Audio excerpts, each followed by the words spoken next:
Bonjour à tous, heureux de vous revoir. Je vais vous parler de l'arthroscopie de la hanche, son diagnostic, son orientation thérapeutique. L'arthroscopie est devenue l'étalon d'or aujourd'hui pour le diagnostic et le traitement de nombreuses maladies intra-articulaires chez les animaux de compagnie.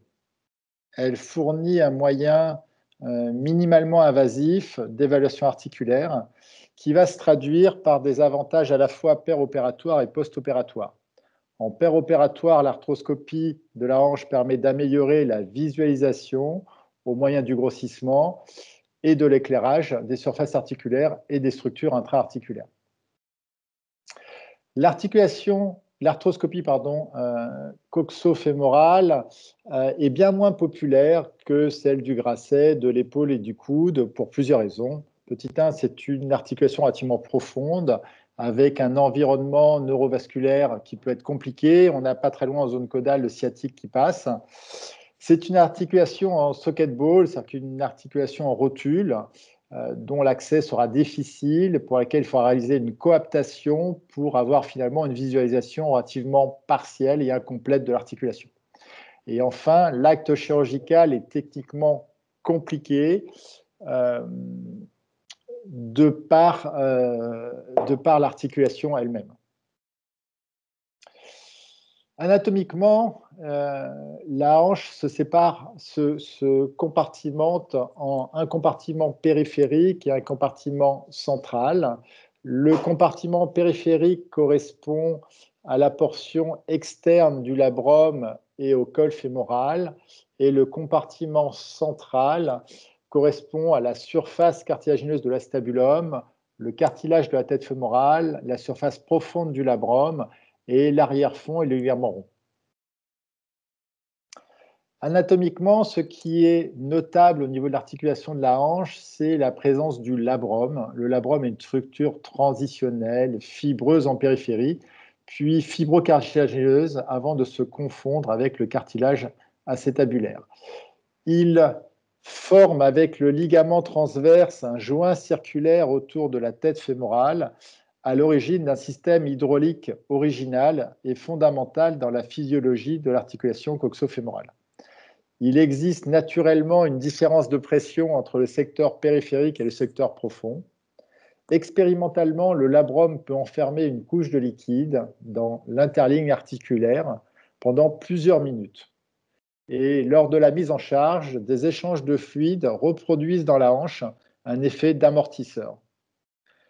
Après l'ablation du labrum, des contraintes liées au contact solide-solide doublent avec une augmentation des forces de friction du couple et une moins bonne répartition des contraintes sur l'ensemble de la tête fémorale. Ainsi, une lésion du labrum engendrera secondairement des lésions cartilagineuses de la tête fémorale et du cartilage acétabulaire. Ici, une autre vue anatomique pour vous repositionner un petit peu les différents éléments. Vous avez ici la surface cartilagineuse semi-lunaire de l'acétabulum, au centre la fossette articulaire où s'insère ici le ligament rond. Ici, une image arthroscopique. Au fond, vous avez la fossette acétabulaire, le ligament rond ici qui est partiellement, voire totalement déchiré, la surface semi-lunaire qui est devant vous, et dorsalement, on voit un petit morceau de labrum apparaître. L'arthroscopie est une technique relativement récente. Les premières descriptions en médecine humaine datent de 1931 avec une étude sur cadavres. En 1975 et 84, les auteurs se sont développés, les articles se sont développés autour des phénomènes de traction et de visualisation de la hanche, et ce n'est que dans les années 85-95 que les indications se sont réellement précisées. En médecine humaine, deux articles princeps, 89 par Persson et 2000 par Bill. L'arthroscopie de la hanche en médecine humaine subit une véritable révolution depuis quelques années. Effectivement, il y a à peu près 300 à 400 articles par an qui sortent aujourd'hui et on est sur 3741 articles depuis les années 80. En médecine vétérinaire, 6 articles sortis, c'est presque un encéphalogramme plat quasiment.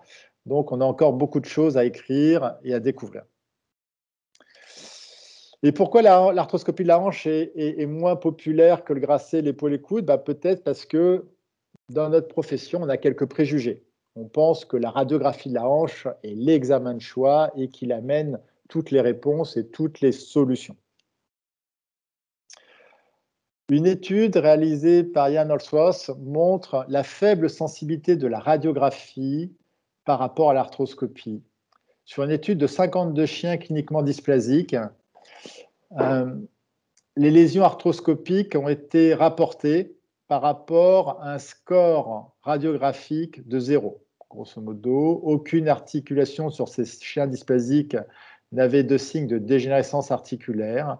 Et on s'aperçoit dans ces cas-là que vous avez 47% de lésions de grade 2 cartilagineuses présentes, 30% de lésions cartilagineuses de grade 3 et 3% de lésions cartilagineuses de grade 4 sur des chiens qui avaient une image radiographique sans score, avec un score arthrosique de 0.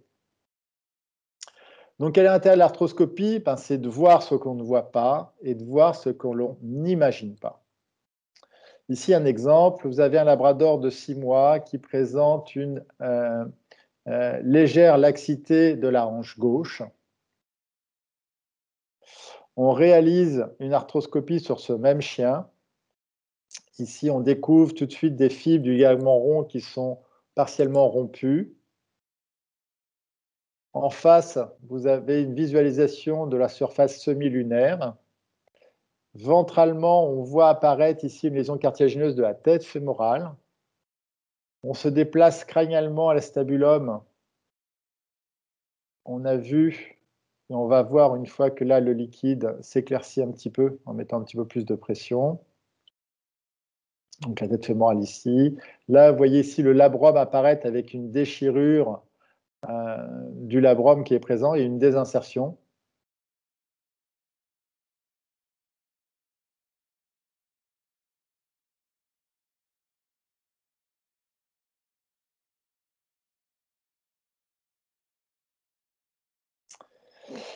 L'intérêt de l'arthroscopie. L'intérêt de l'arthroscopie de la hanche, différentes indications sont les suivantes. Toute hanche douloureuse, post-traumatique, la coxarthrose et le bilan préopératoire lésionnel lors de triple osteotomie de bassin et de double osteotomie du bassin. On va rechercher dans ces cas-là des lésions isolées du labrum, des lésions du ligament rond et des déchirures des lésions cartilagineuses à la fois du cotyle et de la tête fémorale. Lors de tumeurs, on peut réaliser des biopsies sous arthroscopie. Lors d'infections, on peut réaliser des prélèvements articulaires, capsules, membranes synoviales, mais aussi assurer un lavage articulaire parallèlement. Et l'arthroscopie a du sens, à mon avis, pour le suivi des prothèses totales de hanche, pour mettre en évidence éventuellement un décèlement précoce ou de la métallose dans certains cas.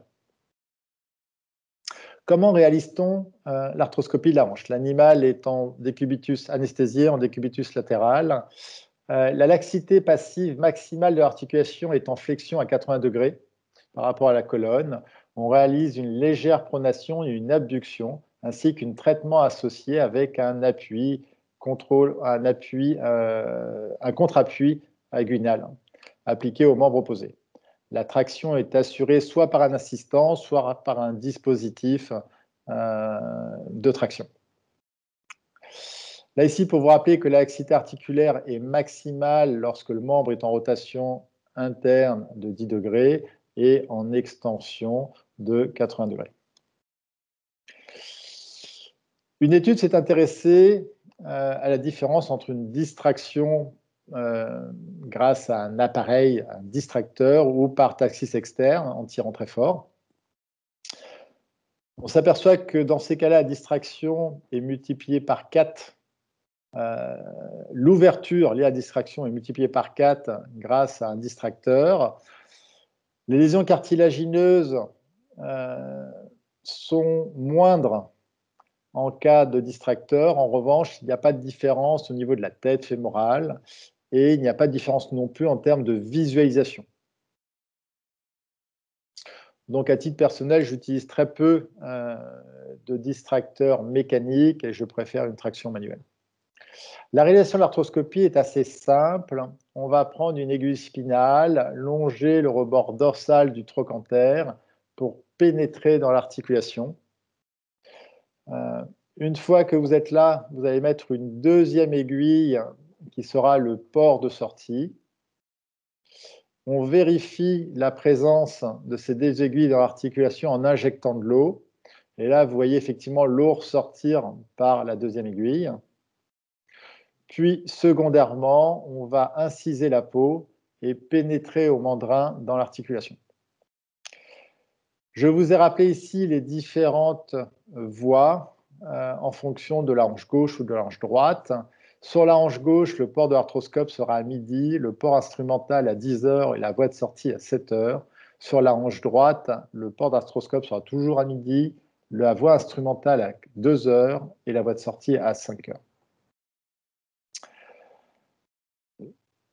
Le lavage articulaire peut se faire soit à partir d'une poche à pression, soit à partir d'une pompe à fluide, en essayant de diminuer un peu la pression de mercure et en restant inférieur à 50 mm, tout simplement parce que sinon vous allez avoir une extravasion assez forte et très vite la cuisse va être remplie d'eau.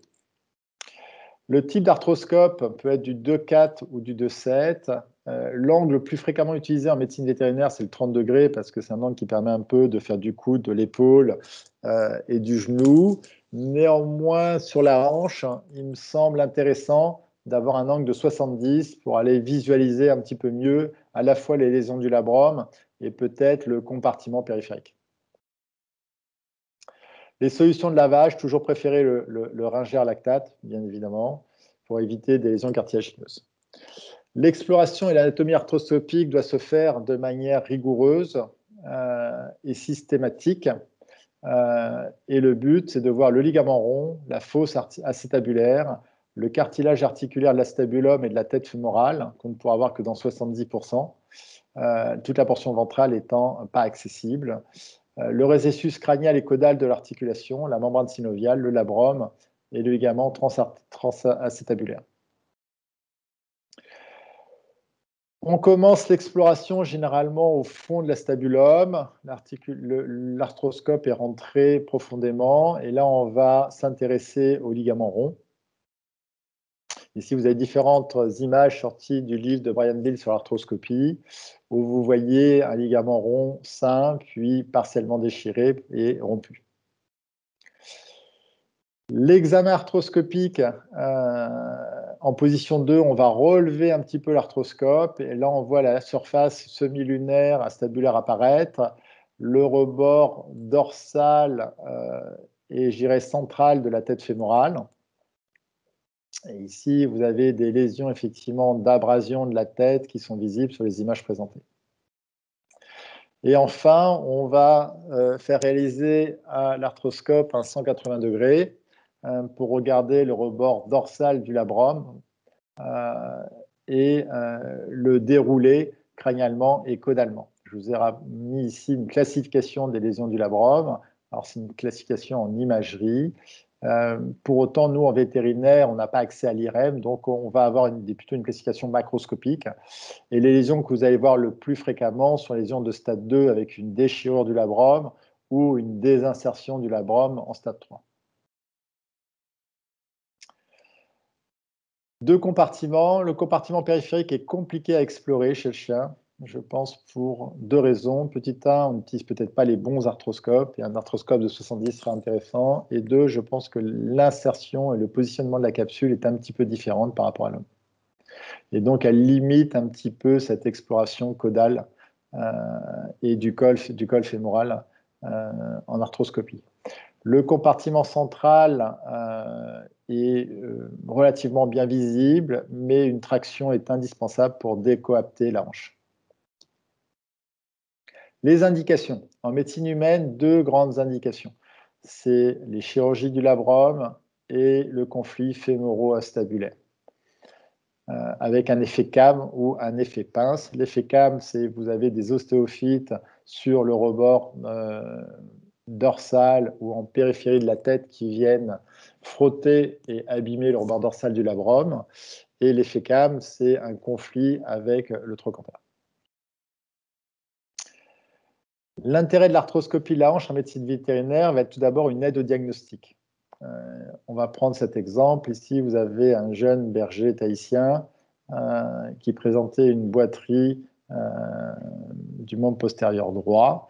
On fait une image standard de radiographie de la hanche.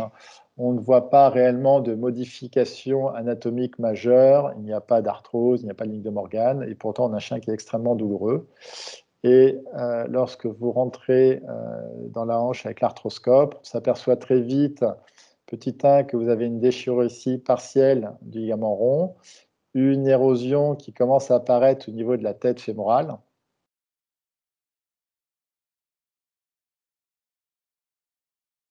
On va aller voir le labrum ici, on a, hop, un petit peu plus crânialement, on a crânialement ici une petite désinsertion du labrum qui est présente. On va essayer de voir un petit peu mieux la tête fémorale, et là on a effectivement des lésions d'éburnation qui sont présentes. Voilà, sur une hanche qui était radiographiquement tout à fait saine. Le deuxième intérêt peut être aussi de contrôler la position des implants. Ici, c'est un chien qui avait une disjonction épiphysaire qui avait été traitée par brochage. 2 mois après la chirurgie, le chien est douloureux, toujours douloureux. Il présente des signes dégénératifs de la hanche et on décide d'aller contrôler la position des broches qui nous semblait correcte. Et effectivement, par arthroscopie, on s'aperçoit qu'il y a une broche qui a longé le col fémoral et qui vient irriter la surface articulaire.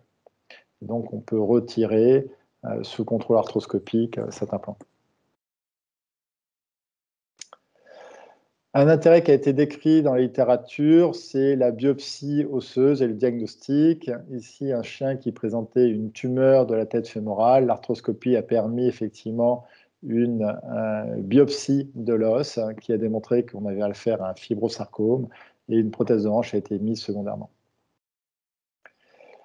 Une autre indication, ici c'est un setter qui nous avait été présenté pour une boiterie aiguë du membre postérieur droit. Le membre postérieur gauche ayant une coxarthrose majeure, le membre postérieur droit présentant des images lithiques de la tête fémorale et nous a orienté, les images nous ont orienté vers la suspicion d'une arthrite septique. Ce cas avait déjà été, dans un cadre à peu près similaire, décrit par Luther dans le VCOT en 2005. On a fait un prélèvement articulaire qui a confirmé l'arthrite septique et la mise en place et la mise en évidence d'un germe. On a associé une arthroscopie de la hanche pour visualiser les lésions articulaires. Et là, on s'aperçoit qu'il y a plusieurs choses. Vous avez, petit 1, une déchirure du ligament rond. Vous avez des lésions articulaires aussi bien de la tête que de l'acétabulum qui sont assez majeures avec la présence de morceaux de fibrine associés. On a mis ce chien pendant 2 mois sous antibiotiques et on a refait une ponction articulaire qui a démontré un assainissement de la zone, ce qui nous a permis secondairement de poser une prothèse d'hanche. Enfin, une des indications, toujours dans le diagnostic de ces hanches douloureuses sur des prothèses de hanche, le plus souvent, on va rechercher soit des infections à bas bruit, soit des décellements. Là, c'est une prothèse à double mobilité qui avait été posée. Le chien était douloureux, présentait une boiterie relativement minime, néanmoins.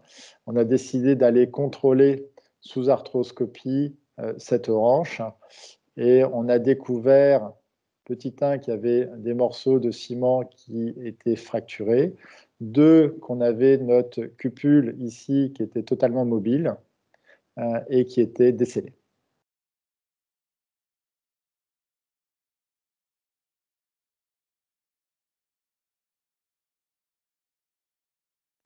Enfin,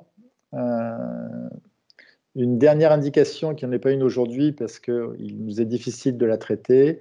Nous avons aussi chez le chien des lésions du labrum avec des conflits fémoro-acétabulaires comme le montre cette image. Vous avez des ostéophytes ici sur le rebord dorsal de la tête fémorale qui vont venir en conflit avec le rebord acétabulaire et entraîner ici des zones d'hypodensité. Et lorsqu'on rentre effectivement dans l'articulation, on découvre ici le labrum qui est totalement dégénératif. Dorsalement, c'est cette bande un peu grisée et fibreuse que vous avez. Par traumatisme répété. Là, ici, une rupture du ligament rond qui est associée. Et lorsqu'on vient en position crâniale, on va retrouver ici une désinsertion du labrum crânien. Comme le labrum est abîmé, l'effet, je dirais, protecteur du labrum sur le cartilage en maintenant du liquide en articulation n'existe plus et vous avez des lésions secondaires de la tête par frottement. Deuxième utilisation, c'est l'orientation thérapeutique. Et là, l'arthroscopie peut vraiment nous aider, ou en tout cas augmenter la sélection de nos patients. La dysplasie de la hanche est une affection relativement fréquente chez le chien. Et le premier critère d'inclusion est sans nul doute le bilan radiographique. Donc, sur des animaux qui ont entre 5 et 6 mois et qui présentent effectivement des signes de dysplasie, on va commencer par une radio standard pour rechercher et pour évaluer la conformation osseuse articulaire, aussi bien de la tête que de l'acétabulum. Pour autant, on est incapable d'évaluer les lésions du cartilage qui peuvent être associées. On va souvent associer ce bilan radiographique à une réalisation du DAR pour évaluer le rebord dorsal de l'acétabulum. Et là, ici, deux cas. Le premier cas où votre rebord dorsal est, je dirais, relativement congruent, mais peu développé, mais l'extrémité de la pointe de l'acétabulum est encore pointue. Et dans l'autre cas, vous avez une évasion complète du rebord dorsal de l'acétabulum. Et là, on comprend bien que sur ce dernier cas, vous pouvez faire tourner l'acétabulum autour de la tête. Pour autant, la déformation est telle que jamais l'articulation ne pourra être congruente et stable. Donc, ces lésions, en tout cas ces images radiographiques à elles seules ne suffisent pas aujourd'hui à intégrer des chiens pour être opérés d'une TOB. La preuve, on peut avoir des images radiographiques avec un score de 0 et avoir dans 80% des lésions du cartilage qui sont présentes, comme le montre cet article. Si vous avez des lésions radiographiques visibles, dans ces cas-là, 93% des cas auront des lésions cartilagineuses de grade 4. Et donc, c'est vraiment un critère d'exclusion. Toute image radiographique marquant une arthrose coxo-fémorale doit exclure systématiquement tout chien pour une TOB. Si des fois vous avez encore un doute sur la non-corrélation entre les images radiographiques et les lésions du cartilage, ici deux cas, deux chiens dysplasiques pour lesquels l'éloge fut funeste, et vous avez dans ces deux cas des lésions majeures de la tête fémorale. Donc aujourd'hui, pour compléter notre bilan radiographique, systématiquement, on associe une arthroscopie de la hanche. Le bilan radiographique ayant pour rôle essentiellement un pronostic mécanique, l'arthroscopie va avoir un pronostic biologique. Et en cumulant finalement la radio et l'arthroscopie, on a une double sélection. La radiographie est un critère d'exclusion et l'arthroscopie va plutôt être un critère d'inclusion à la triple osteotomie du bassin. Ici un cas, c'est un labrador de 8 mois qui nous est présenté avec pour indication de TOB. On fait une radiographie ventrodorsale, on a des cotyles un petit peu ouverts des deux côtés, mais pour autant, on n'a pas de signe dégénératif présent. On fait une radio de DAR, les deux rebords stabulaires semblent corrects, et on décide de faire une arthroscopie de ces deux hanches. Et là, c'est le drame. Vous avez une lésion importante de la tête fémorale, une rupture du ligament rond ici. On voit ici la surface semi-lunaire avec une fibrillation du cartilage et dorsalement, vous avez une lésion du labrum avec ici une désinsertion du labrum qui est présent. Ça, c'était pour la hanche droite. Pour la hanche gauche, on retrouve des images assez similaires. Lésion du cartilage, pas très loin de l'insertion du ligament rond. Vous avez une fibrillation de l'ensemble de la surface semi-lunaire et une désinsertion complète, puisqu'on voit même ici la plaque osseuse secondrale présente de tout le labrum. Donc ce chien n'a pas eu de triple osteotomie du bassin et on a préféré poser une prothèse. Les caractéristiques des lésions arthroscopiques visibles, dans la majorité des cas sur des chiens dysplasiques, on va trouver dans 93% des cas des lésions du labrum qui vont être associées. Dans 80% des cas, des lésions cartilagineuses de grade 2 à 4 proches de l'insertion du ligament rond au niveau de la tête fémorale et des lésions cartilagineuses de grade 2 à 4 au niveau de la surface semi-lunaire dans la partie crâniale et caudale de l'acétabulum, qui sont les deux zones de portance et de répartition des froches chez le chien. On a vu que l'arthroscopie était intéressante dans les critères d'inclusion de chiens pour une triple osteotomie du bassin. On pourrait penser qu'elle a aussi ses avantages, peut-être pour affiner et aider dans les cas de symphysiodèse, en plus de l'indice de distraction. Alors, il y a une étude expérimentale qui a été faite en lésant le labrum chez les très jeunes chiens et on entraîne de manière systématique une dysplasie cotyloïdienne et une arthrose précoce. Donc, il est déconseillé sur les très jeunes chiens, à mon sens, de faire une arthroscopie de la hanche sous risque d'abîmer le labrum et donc, dans ces cas-là, d'être responsable secondairement d'une dysplasie de la hanche. De la même façon, il y a une étude qui est sortie récemment qui s'est intéressée à la corrélation qu'il peut y avoir entre les lésions du cartilage et l'indice de distraction. Il ne semble pas y avoir de corrélation entre la laxité articulaire et les grades de lésions articulaires présentes au sein d'une hanche. L'intérêt de l'arthroscopie en médecine vétérinaire, peut-on ou pas traiter chirurgicalement? Oui, mais pas tout encore. Ici, une hanche douloureuse qui présentait soit une fracture acétabulaire, soit un estéophyte qui s'est détaché. On a passé le chien au scanner et là, on s'aperçoit que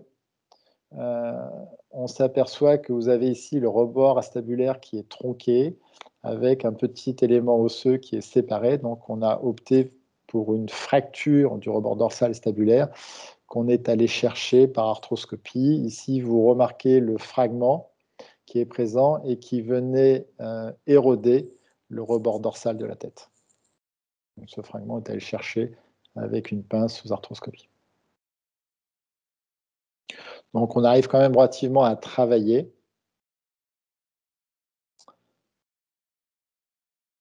Ici, un deuxième cas, un chien qui a eu un accident de la voie publique, qui avait sur le côté, sur la hanche gauche, une luxation fracture de la tête, ce qu'on appelle une luxation de type Pekin 2, et qui avait eu vraisemblablement déjà avant un traumatisme avec une disjonction épiphysaire et une nécrose secondaire du col. Le chien était réellement boiteux des deux côtés, donc on a décidé sous arthroscopie d'aller retirer l'épiphyse du côté droit, et je vais vous montrer quelques images. Donc ici, vous avez le ligament rond qui est présent, le reste de l'épiphyse en blanc, et on va petit à petit, avec une pince crocodile, une pince à biopsie, sectionner ce ligament rond. Alors, ce n'est pas toujours facile, parce qu'il est épais, et il faut s'assurer que vous ayez bien libéré vraiment toutes les fibres.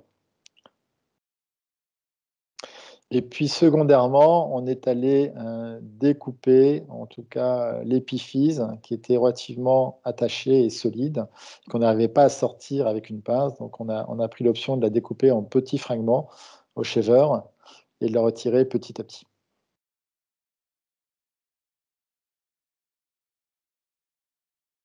Alors ça prend un petit peu de temps. Il ne faut pas être trop pressé.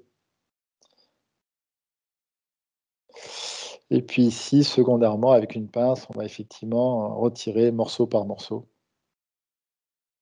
l'épiphyse qui était resté au fond de l'acétabulum.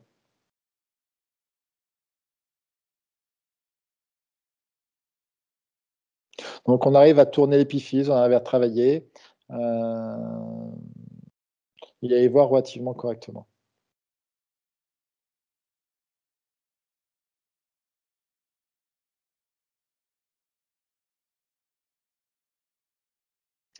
Voilà un petit peu, donc ça c'était, le résultat final où on a retiré entièrement l'épiphyse et de l'autre côté, on a profité pour réparer la fracture de la tête fémorale et stabiliser la luxation de hanche. Enfin, un dernier cas pour montrer qu'on peut peut-être faire aussi des luxations et des stabilisations de la hanche par un toggle pin. Ici, c'est un chien, un border collie qui présentait une luxation crânio-dorsale de la hanche qui datait un petit peu. Donc les propriétaires sont arrivés au bout de 15 jours, post-traumatisme. La chance qu'on avait, c'est que vous allez voir, on a pu, un, réduire la hanche manuellement, et deux, on avait un sourcil nu, donc on n'avait pas du tout d'attache capsulaire, ce qui nous a permis d'avoir un recul plus important et une meilleure visualisation. Donc là, on rentre dans l'articulation. Il existe, comme la luxation est relativement ancienne, vous aviez un certain nombre de tissus fibreux, de fibrines et un hématome organisé qu'on a décidé de nettoyer au shaver dans un premier temps pour essayer d'augmenter notre visualisation du fond de l'acétabulum. On a fait un trou secondairement dans la fossette acétabulaire et là on est en train de le nettoyer à la curette pour pouvoir secondairement insérer un tightrope. Donc on agrandit un petit peu le trou pour avoir une bonne visualisation et faire que le bouton du tightrope rentre assez facilement.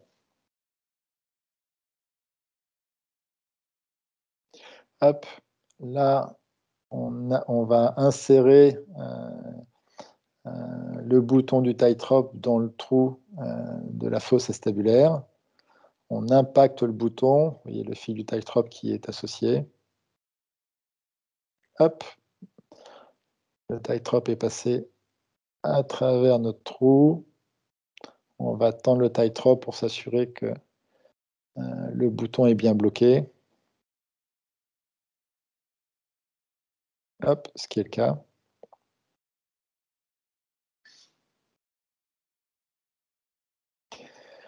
Secondairement, on va passer un viseur fémoral pour faire un trou au niveau de la tête fémorale, puis passer à travers la tête fémorale un guide lasso. Donc là, vous voyez le guide lasso qui est passé à travers la tête, qu'on va essayer de récupérer au moyen du crochet. Voilà. Alors, c'est un petit tour de passe-passe à faire. Et une fois que le crochet est passé dans le lasso, ben, on va retirer à l'extérieur ce lasso pour faire passer notre tightrope de l'intérieur vers l'extérieur. Donc là, on voit le lasso qui est en train de se tordre, qui sort de l'articulation pour remonter à l'extérieur. Et là, on va repasser un tightrope pour refaire passer ce tightrope dans la tête fémorale. Voilà, c'est fait. On va tirer sur le tightrope et voilà. Et on va stabiliser la hanche, ainsi de suite, en serrant le bouton à l'extérieur sur la corticale latérale du fémur.